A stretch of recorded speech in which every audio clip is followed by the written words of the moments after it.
Guys, gagawa tayo ng cassava cake. Ito, 1 kilo, more than 1 kilo. Ano yan?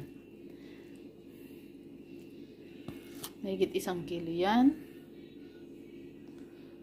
Tapos, lagay tayo ng coconut cream.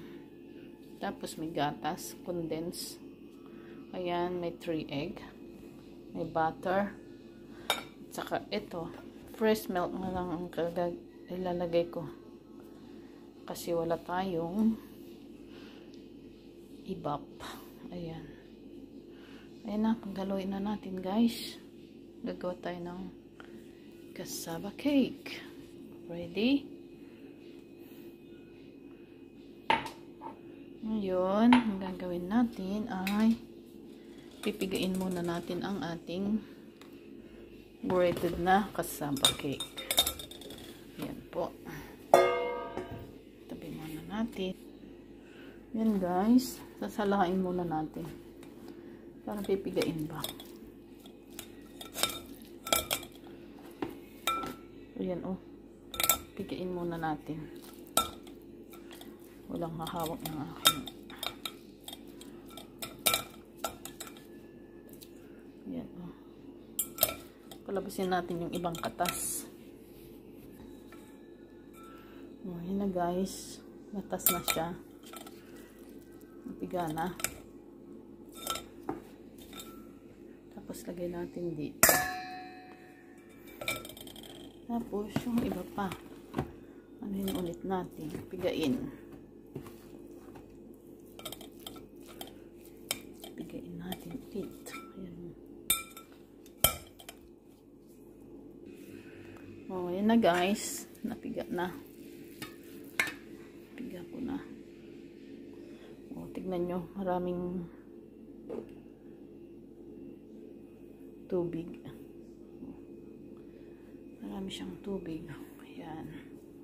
Pwede na nating ihalo ang ating mga ingredients. Yan guys, ang ginamit natin ay ito. Itong side ang ginamit ko. Kaya, ayan, pino siya. Ayan, lalagay na tayo ng na-squeeze na natin. Ito ko dito.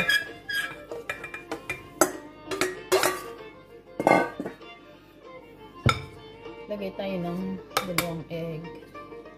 Okay siya, kaya diretso ko na. 2 egg. Ilagay ko.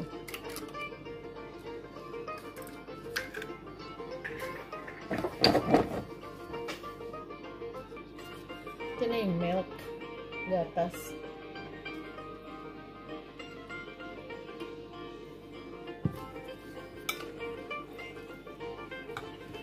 Tapos,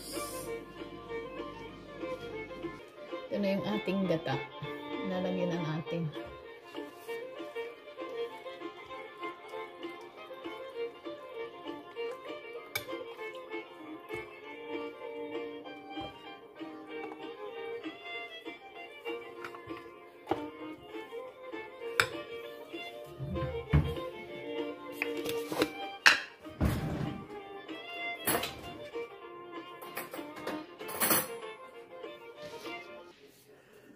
Lagay tayo ng konting asin.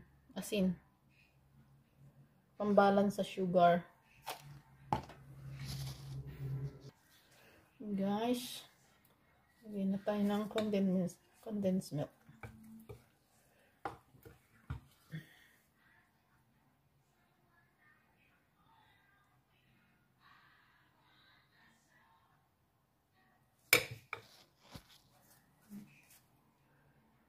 Natin ang condensed milk.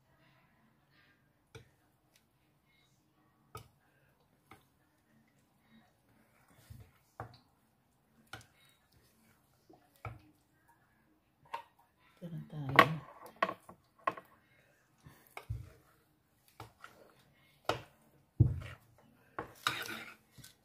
Tapos ang butter. Ito butter yan.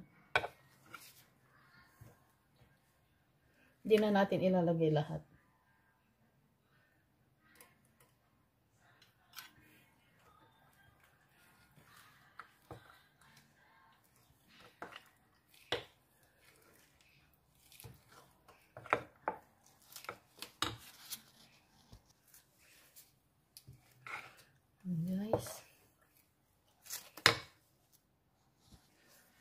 mag-add tayo ng sugar.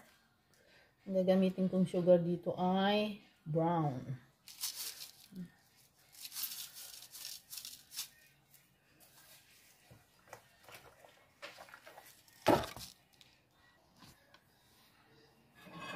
Guys, lagyan natin dito.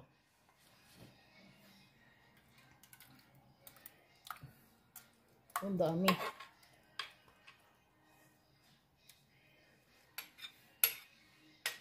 Ano ba yan?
Medyo makapag to.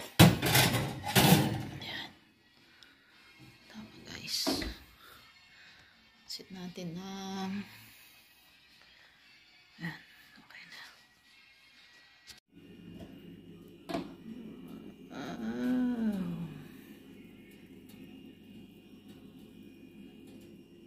Ayan guys. Luto na po ang ating kasaba. Kasaba cake. Yummy. O, diba? Pwede na siya. And guys, pwede na siyang kainin. So, yummy na ang ating cassava cake. Ayan.